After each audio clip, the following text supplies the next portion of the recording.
Assalamualaikum warahmatullahi wabarakatuh.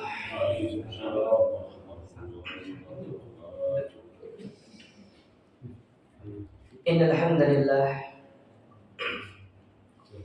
nahmaduhu wa nasta'inuhu wa nastaghfiruh wa na'udzu billahi min shururi anfusina wa min sayyiati a'malina. Man yahdihillahu fala mudilla lahu wa man yudlil fala hadiya lahu. Wa asyhadu an la ilaha illallah wahdahu la syarika lah wa asyhadu anna Muhammadan abduhu wa rasuluh. Allahumma salli wa sallim wa barik wa an'im ala abdika wa rasulika nabiyyina Muhammadin wa ala alihi wa ashabihi wa man tabi'ahum bi ihsani ila yaumiddin, amma ba'd. Kaum muslimin wal muslimat, Bapak Ibu yang semoga senantiasa dirahmati Allah. Pertama-tama, marilah kita senantiasa untuk selalu bersyukur kepada Allah atas segala nikmat yang Allah berikan kepada kita, di mana nikmat Allah itu banyak dan tidak bisa untuk kita menghitungnya. Karena memang Allah Ta'ala tidak menyuruh kita untuk menghitung nikmat itu. Tetapi yang Allah perintahkan adalah ketika mendapatkan nikmat, selalu bersyukur, memuji Allah atas segala kenikmatan itu. Karena dengan pujian, rasa syukur yang kita panjatkan kepadanya, itulah yang menyebabkan nikmat itu bisa tetap istiqomah kepada kita dan bisa jadi senantiasa ditambahkan oleh Allah Subhanahu wa Ta'ala. Maka semoga kita yang hadir di sini termasuk ke dalam orang-orang yang selalu bersyukur atas segala nikmat yang Allah berikan kepada kita semuanya. Allahumma amin. Pada kesempatan yang berbahagia ini, kita akan mempelajari satu tema, melanjutkan pembahasan kita sebelumnya, yang mana tema yang akan kita pelajari pada hari ini yaitu berkaitan dengan iktinamul umur, memanfaatkan usia. Tema ini diambil dari hadis Nabi SAW yang diriwayatkan oleh Al-Imam Al-Bukhari. Al-Imam Al-Bukhari di dalam kitab sahihnya, nomor hadis yang ke-6412. 6412 dari sahabat yang mulia Abdullah ibn Abbas radhiyallahu taala anhu. Hadis yang familiar, yang sering antum mungkin mendengar, panjenengan sering mendengarnya, di mana Nabi SAW pernah bersabda, ni'matani maghbunun fihima katsirun minan nas. Dua nikmat yang sering dilalaikan oleh manusia, yang sering dilupakan oleh manusia. Yang pertama adalah as-sehat, nikmat sehat. Sedangkan yang kedua wal faragh, yaitu waktu luang, waktu kosong. Itu sering kita lalaikan. Sehat akan terasa penting kalau kita sudah sakit. Tidak usah sakit yang parah-parah, sakit gigi jangan. Kita akan tahu betapa pentingnya nikmat sehatnya gigi kalau kita sudah tahu sakit gigi. Kalau sudah sakit gigi, makanan yang enak itu tidak terasa enak, tidak bisa makan. Ya. Maka kalau saya lebih baik sakit hati daripada sakit gigi. Karena kalau sakit hati biasanya orang itu banyak makan. Tapi kalau sakit gigi, nah ini repot.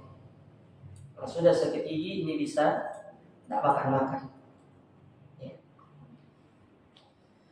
Tapi kita baca di sini penjelasan dari para ulama tentang hadis ini, penjelasan yang singkat. Ya. Dikatakan di sini makna hadis, makna dari hadis ini, as-sehat wal faragh ra'su malil insan. Sehat dan waktu luang ini adalah modalnya manusia hidup di dunia. Kita hidup di dunia ini diberikan modal sama Allah. Modal kita dua, sehat dan waktu, usia, umur. Seorang akan beribadah dengan tenang dan nyaman kalau dia berada dalam kesehatan. Demikian pula dia akan bisa terus mengumpulkan amal kebaikan kalau dia masih hidup. Kalau dia sudah mati, apa yang dikumpulkan? Makanya Nabi SAW mengatakan, "Idza matal insanu inqata'a amaluhu illa min thalath."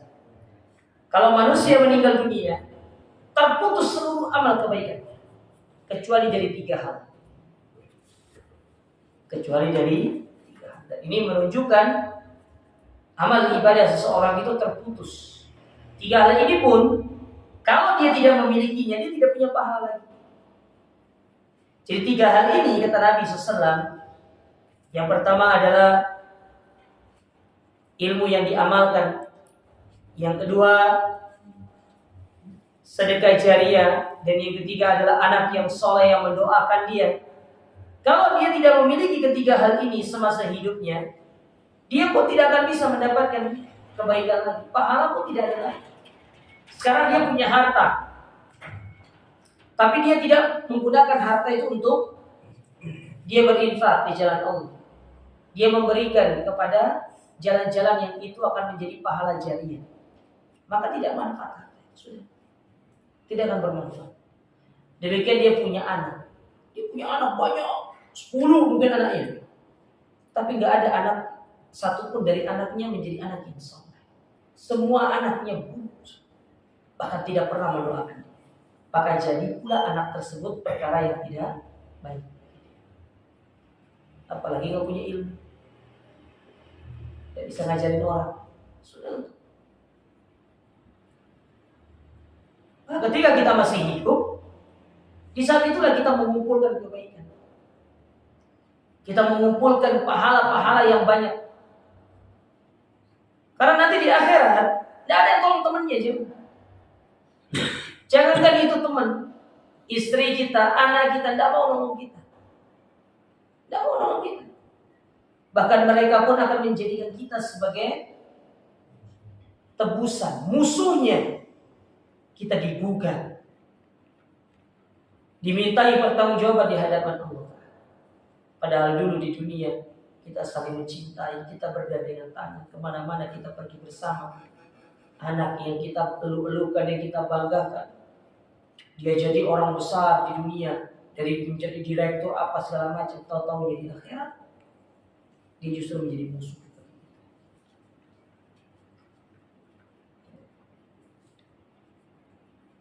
Makanya seorang manusia selama hidup itu dia perhatikan dirinya. Dia kumpulkan kebaikan untuk dirinya. Dia sholat, dia puasa, dia berbuat baik kepada tetangganya, kepada kedua orang tuanya, kepada orang lain. Itu manfaatnya kembali kepada dia. Persiapan dia untuk dia bawa menuju Allah Ta'ala ketika nanti berdiri di hadapan Allah di hari kiamat. Karena semasa kita hidup di dunia kita punya usia, beramallah. Jangan disia-siakan usia, waktu kita. Apalagi mungkin jenengan banyak yang sudah pensiun, tidak lagi disibukkan dengan urusan-urusan dunia. Perbanyak melakukan kebaikan, amal-amal soleh. Datang ke masjid, baca Quran. Apalagi mau dikejar. Dunia sudah diberikan oleh Allah Ta'ala kepada kita ketika kita masih muda. Saat kita tua, kita kumpulkan kebaikan untuk akhirat. Makanya orang yang tertipu dan orang yang merugi, kata para ulama, adalah orang yang ketika masa tuanya, di saat dia di masa tuanya harusnya dia mempersiapkan dirinya untuk menuju kematiannya, tapi dia justru sibuk dengan dunia. Ini adalah orang yang tertipu dan orang yang telah masuk dalam perangkap syaitan. Karena sampai waktu tuanya dia pun tetap sibuk dengan urusan dunia. Buat apa dunia ini? Kita mau mati semua kita. Kita akan tinggalkan semua. Pakaian bagus, kendaraan mewah, semua yang kita tinggalkan. Kalau kita sudah meninggal, ahli waris yang akan berebut di antara ahli. Ya saling jatuh-menjatuhkan. Bahkan lantaran apa yang kita tinggalkan bisa jadi mereka saling bermusuh. Kan banyak adik kakak kelahi lantaran perang harta ekonomi, harta warisan.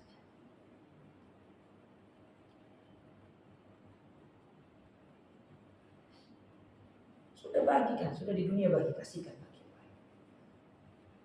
Ya.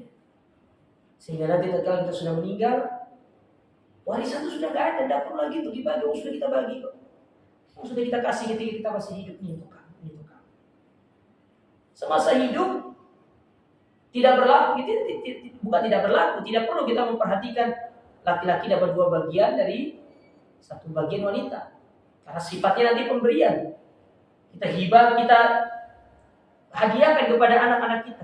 Sehingga nanti kalau kita sudah meninggal dunia, itu sudah menjadi milik mereka semua. Tidak ada lagi harta warisan kecuali tinggal apa yang kita siapkan untuk persiapan kuburan kita. Sudah itu aja.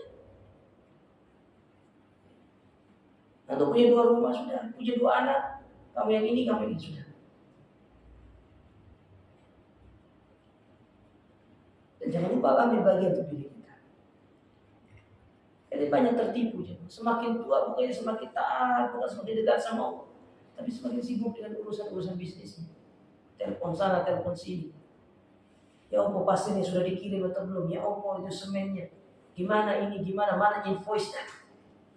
Habis waktu. Itulah orang-orang yang tamak terhadap kehidupan.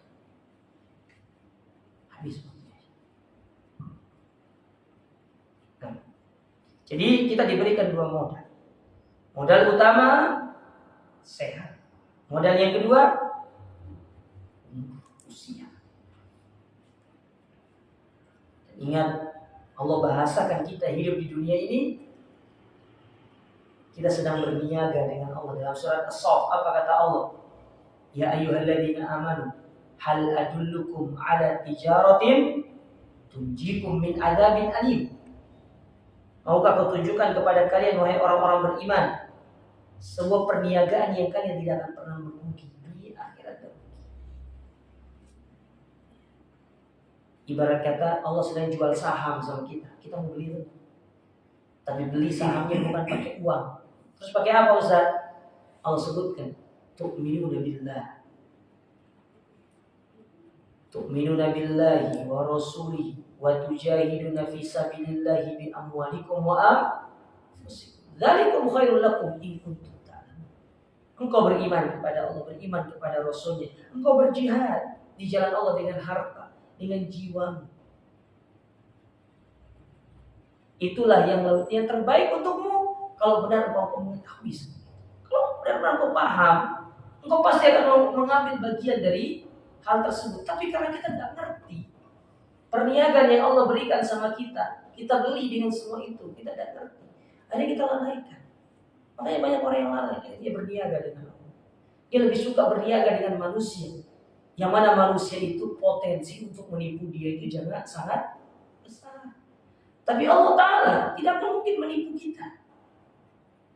Kalau Allah sudah katakan, akan aku tunjukkan kepadamu perniagaan yang tidak akan pernah merugi dunia akhirat, itu sebuah janji yang Allah berikan kepada kita. Tinggal kita mau percaya atau tidak, mau melanjutkan transaksinya atau tidak.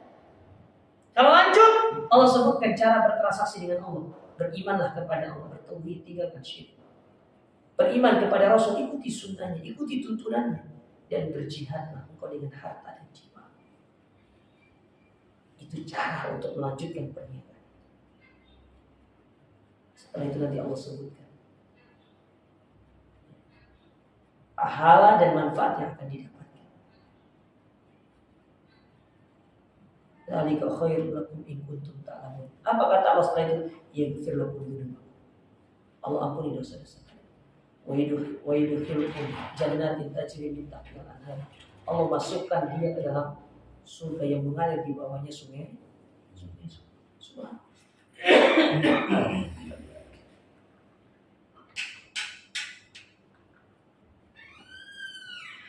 Lalu kata Syekh di sini, tatkala kita diberikan modal, maka ada dua kondisi orang yang menggunakan modal itu. Fa imma an yuhsina istismarahu,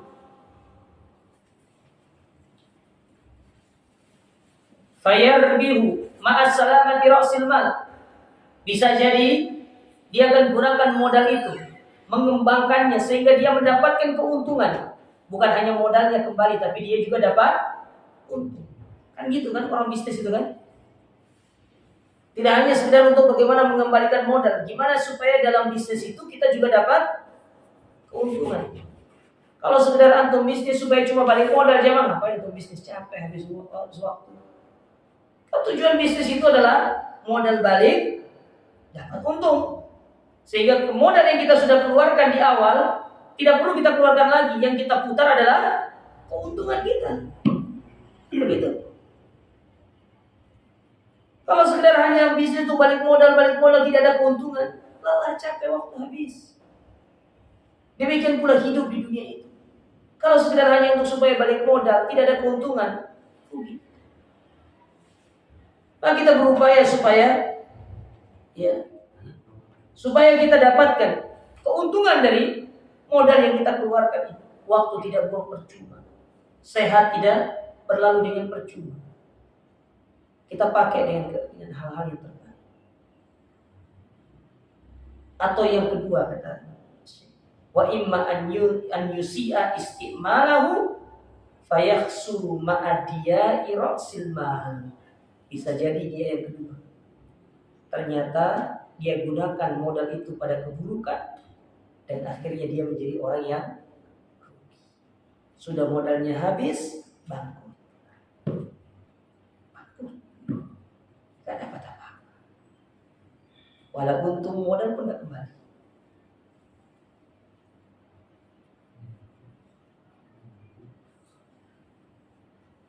Maka sudah seperti ini, penyesalan tidak ada gunanya nanti di hari kiamat. Nah, makanya sebelum kita menyesal di hari kiamat, di dunia kita manfaatkan modal. Kita masih punya modal. Jangan ketika masih hidup di dunia ini berarti jangan masih punya modal. Kalau jenengan masih sehat, berarti jenengan masih punya modal. Tinggal bagaimana modal ini dimanfaatkan dengan sebaik-baiknya. Ya. Meskipun tinggal sedikit modalnya nggak apa-apa. Karena banyak orang berbisnis dengan modal yang sedikit dan dia mendapatkan keuntungan yang besar.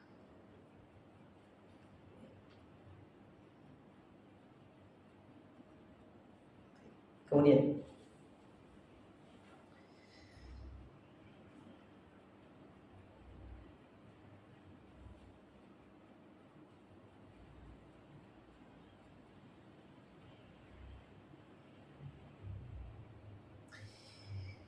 lihada kana alal akil, maka oleh karena itu bagi orang yang berakal an yastaqbila ayyamahu istiqbalad dhanin lisarwati ar-ra'yah, dia menjalani hari-harinya itu dengan sebaik-baiknya, di mana pada setiap harinya dia harus berupaya untuk mendapatkan keuntungan. Apa yang dimaksud dengan keuntungan itu? Ada amal yang bertambah. Jangan setiap hari yang berlalu dari kita tidak ada amal yang bertambah, tidak ada kebaikan yang bertambah dari diri kita. Seperti di bulan Ramadan kemarin, 30 hari kita puasa, ada kebaikan sedikit yang bertambah. Hanya sebatas puasa. Selepas bulan Ramadan, semua kebaikan-kebaikan yang kita sudah lakukan di bulan Ramadan itu.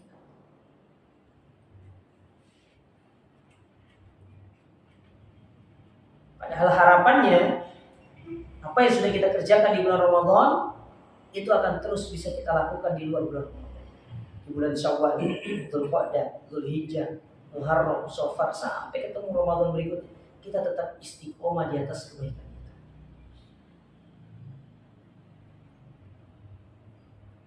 Sehingga tidak merugi.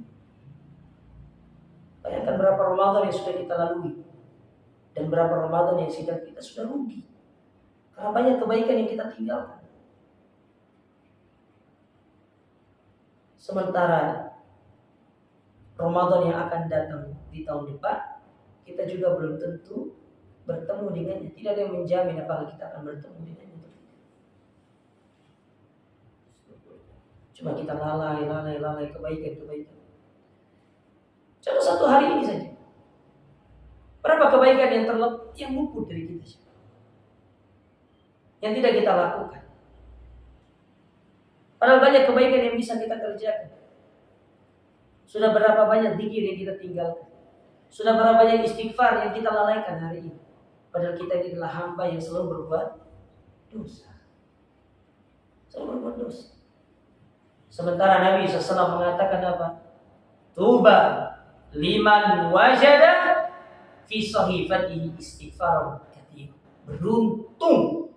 Sak beruntungnya menungso. Kalau ketika di hari kiamat dia terima catatannya lalu dia buka, ternyata setiap lembarnya tidak ada satu lembar pun melainkan tertuliskan di situ dia beristighfar.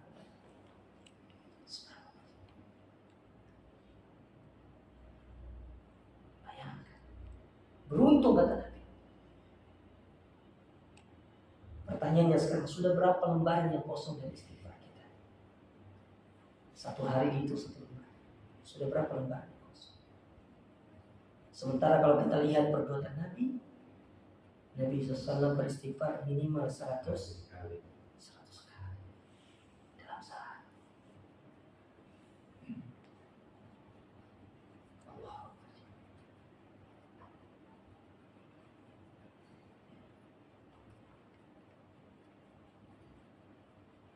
Maka diingatkan kita di sini, orang yang berakal itu hari-harinya digunakan untuk kebaikan, untuk keuntungan. La yufritu fi qaliliha bal hakathiruha. Sedikit pun dia tidak merugi, apalagi banyak. Jangankan satu hari, 1 jam dia tidak merugi. Dari waktunya itu terbuang percuma. Makanya Nabi mengatakan apa? Min husnil islamil mar'i tarkuhu. Kalau kita ingin lihat tanda kebaikan kita sebagai seorang hamba sudah benar atau tidak, tanda kebaikan kita sebagai seorang muslim sudah benar atau tidak, lihat apakah kita masih sibuk dengan perkara yang tidak ada faedahnya, ataukah sudah masuk ke level kita sibuk dengan perkara-perkara yang berfaedah. Kalau belum berfaedah yang masih kita kerjakan, berarti Islam kita belum benar, perlu dibenarkan.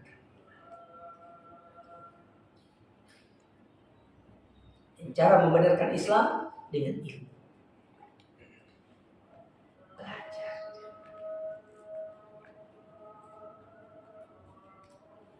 Lihat saudara-saudara kita, kasihan di luar sana. Waktu-waktu habis dipakai begadang, pakai perkara yang nggak bermanfaat, bahkan kesehatan dirusak. Allah. Kesehatan dirusak. Kalau sudah sakit, berapa biaya yang keluar?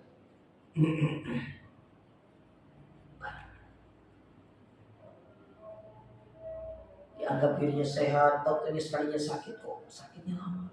Pergi ke dokter, tahu-tahunya paru-paru basah. Terus dia berobat, banyak uang. Sementara Allah sudah katakan waja'alnal laila libas. Kami jadikan malam sebagai selimut. Istirahat sama Allah.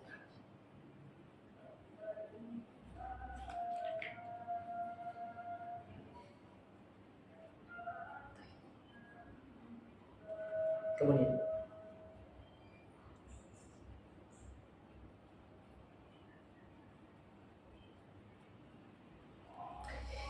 il anna kulla mafqudin asa an yarji'a atau an yastarji'ahu al-insanu illa al-waqt. Namun ketahuilah, segala perkara yang hilang itu bisa diharapkan untuk kembali kecuali satu. Saya ulangi, segala perkara yang hilang itu bisa diharapkan kembali, atau yang dia kehilangan perkara tersebut itu bisa diharapkan untuk kembali kecuali satu. Ada orang kehilangan uang, dia bisa untuk mencari kembali uang tersebut, dia cari lagi uang. Ada orang mungkin dia sakit, dia bisa berusaha untuk sembuh, tapi ada satu yang dia tidak bisa untuk mengembalikan, usia. Jangan bisa nggak kembali nol seperti dulu. Mau jenengan punya uang 1 triliun, apalagi 271 triliun, jenengan beli usia.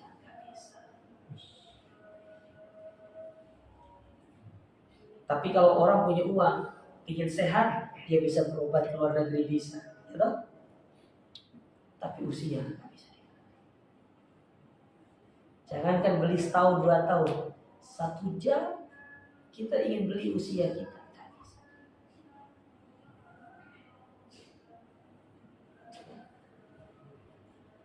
Tidak bisa.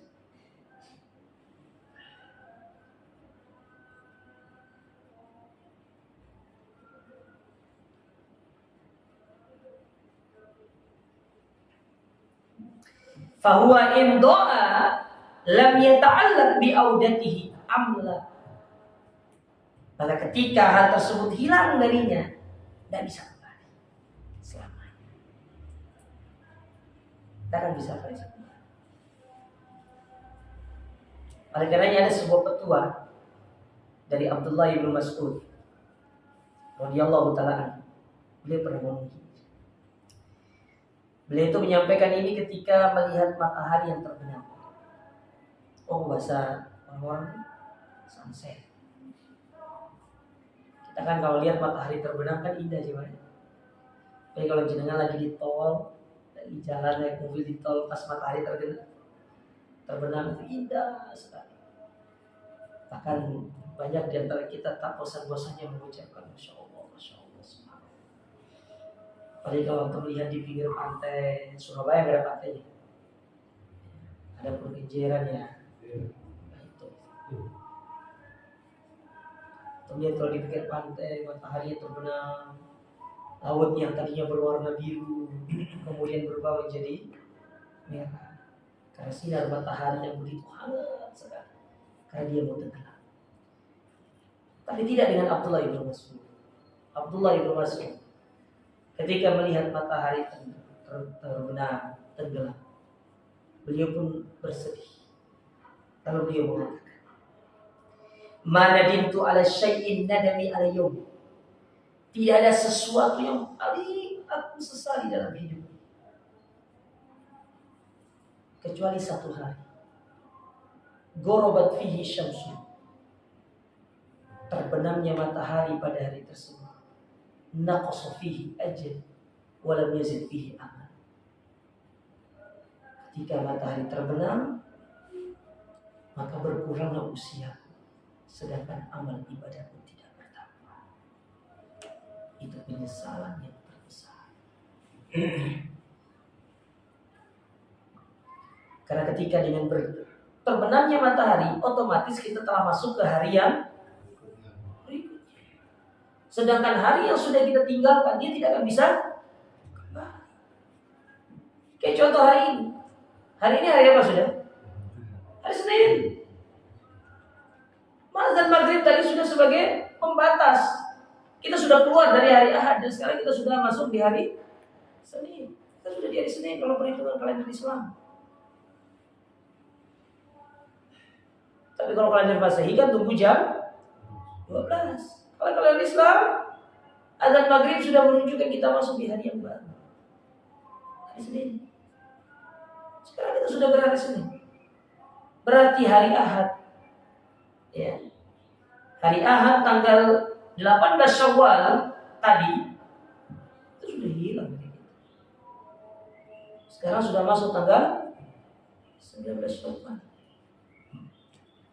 Hilang.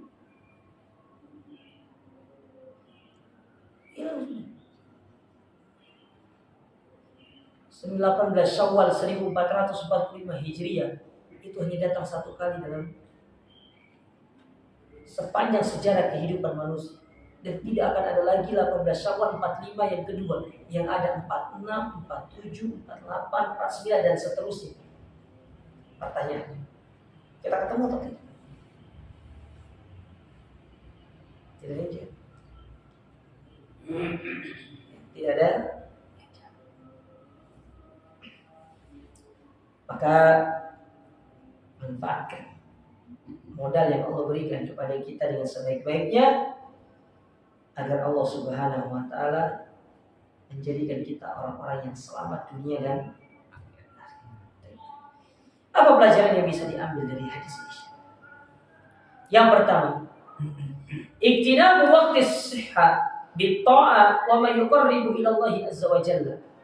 Memanfaatkan waktu sehat dengan ketaatan dan perkara yang bisa mendekatkan diri kita kepada Allah. Kenapa kita disuruh memanfaatkan waktu sehat ini dengan ketaatan? Kalau lagi sakit tetap dicatat pahala. Itu maksudnya. Ketika panjenengan sudah terbiasa sholat sunnah rawatib di masa sehat, dikala jenengan nanti sakit-sakitan, dan semoga tidak sakit. Dikala jenengan mungkin lagi sakit, atau mungkin lagi dalam perjalanan sehingga tidak bisa sholat, maka secara otomatis Allah mencatat, karena itu sudah menjadi kebiasaan. Maka disuruh untuk di waktu sehat itu, disuruh untuk waktu sehat menggunakan kebaikan itu dan segala hal yang bisa mendekatkan diri kita kepada Allah.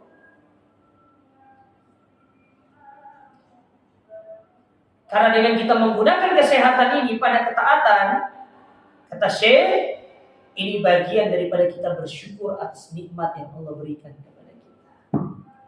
Makanya disebutkan oleh seorang yang bernama Salama bin Dinar. Apa kata Salama bin Dinar? Kullu ni'matin la tuqarribuka minallahi fahiya kaliyah. Semua nikmat apa? Kalau nikmat itu tidak bisa menjadikan kita dekat dengan Allah, maka status nikmat itu adalah sebagai musibah.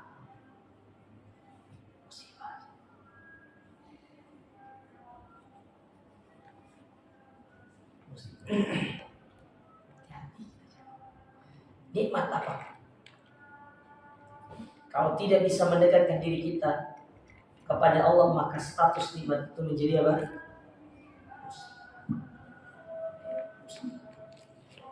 Kita tidak mau kan nikmat yang Allah berikan kepada kita kemudian menjadi musibah.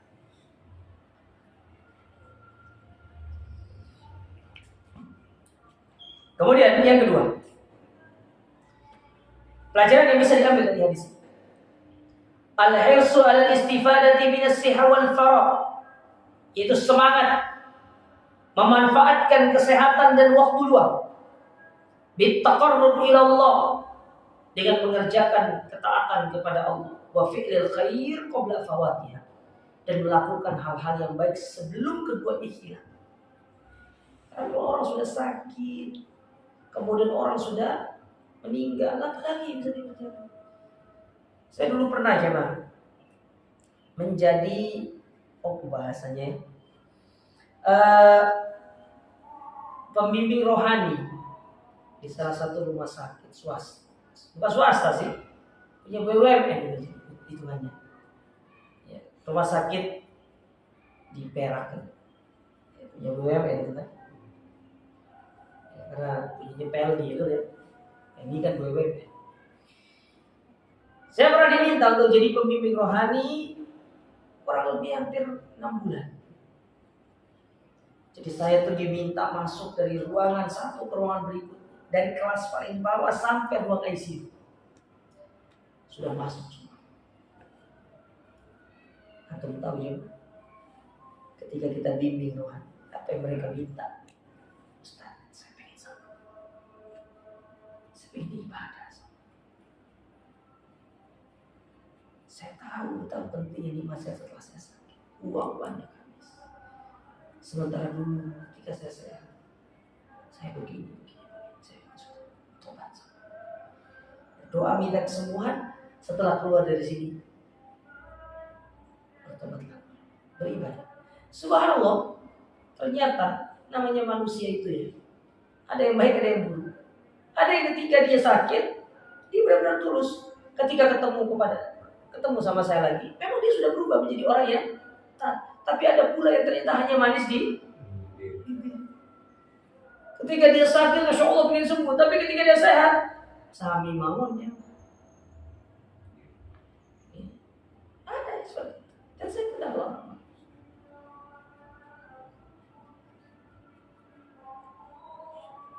Lihat mereka yang di ruang ICU tergeletak lemas, menggunakan alat bantu pernafasan regulator. Kita diberikan kesehatan seperti ini, menghirup udara bebas, nggak perlu pakai regulator mahal. Berapa biaya kita keluarkan? Kita bangun pagi hari, keluar rumah udara masih segar, bisa hirup. Mereka apa yang mereka lakukan? Berjuang dengan kesehatan itu. Jangankan mau sholat, sekedar buang air kecil, mereka nggak bisa. Kita diberikan. Ayo pakai untuk datang semua.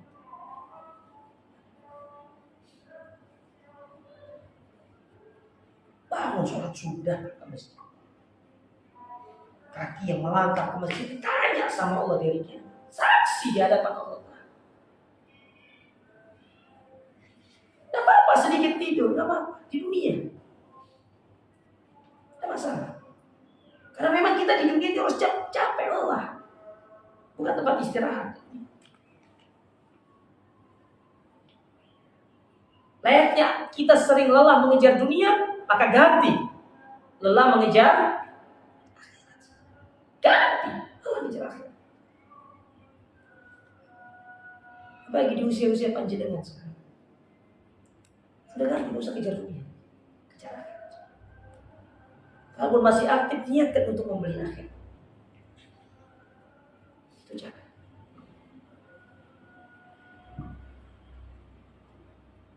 Nah, kita diperintahkan al-hirs, semangat,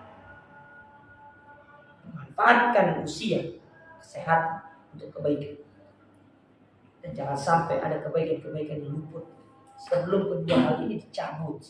Harus dicabut.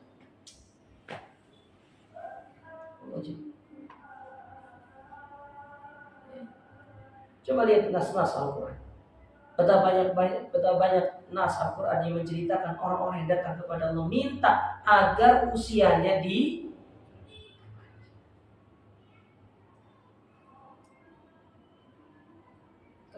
yang ketiga.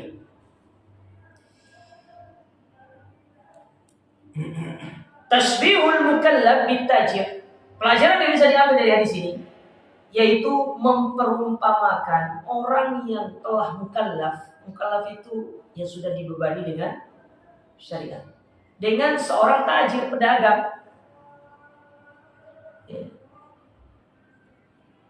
Wasi'ah wal faraq rasul mal. Namanya pedagang itu kan butuh modal, betul? Antum buka toko sembako. Nah, mungkin udah buat toko sembako udah punya modal, apa modalnya? Ya, modal itu kan banyak. Tidak harus modal uang. Bisa jadi mungkin modal kepercayaan, orang sudah percaya sama antum.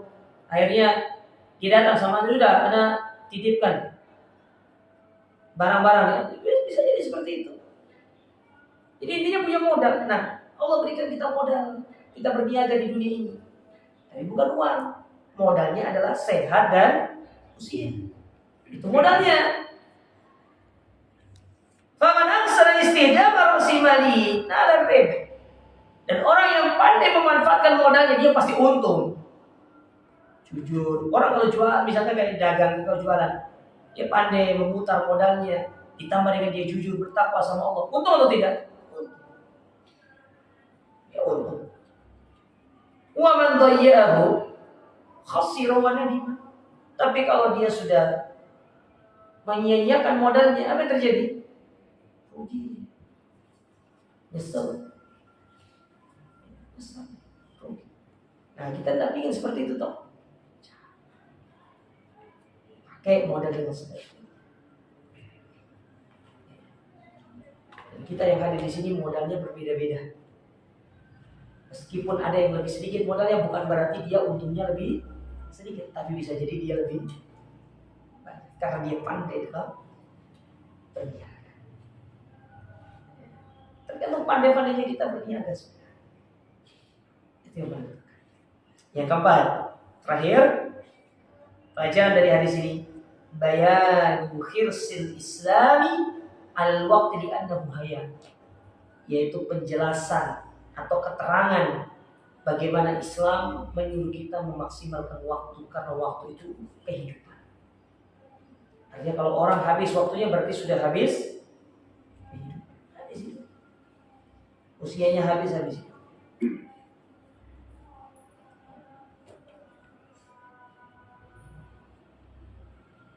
Maka pakai waktu ini dengan sebaik-baiknya dan gunakan dia untuk mendekatkan diri kepada Allah Subhanahu wa ta'ala.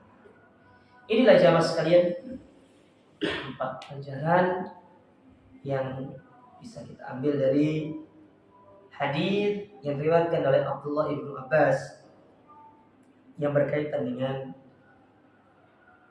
iktinamul umur, yaitu memanfaatkan umur karena itu merupakan bagian daripada modal. Jadi Allah Ta'ala berikan kita modal, gunakan modal ini dengan sebaik-baiknya dan jangan kita sia-siakan modal kita dengan perkara-perkara yang tidak bermanfaat. Karena orang yang sudah kehilangan modalnya sudah dia rugi dunia akhirat. Tapi barang siapa yang dia sadar dia masih memiliki modal, maka gunakan modal ini dengan sebaik-baiknya. Wallahu a'lam bishawab. Ini sekiranya yang bisa saya sampaikan. Kurang lebihnya saya mohon maaf. Jazakumullah khairan atas perhatiannya. Kita akhiri subhanallahumma rabbana bihamdika asyhadu an la ilaha illa anta astaghfiruka wa atubu ilaik. Wassalamualaikum warahmatullahi wabarakatuh. Waalaikumsalam.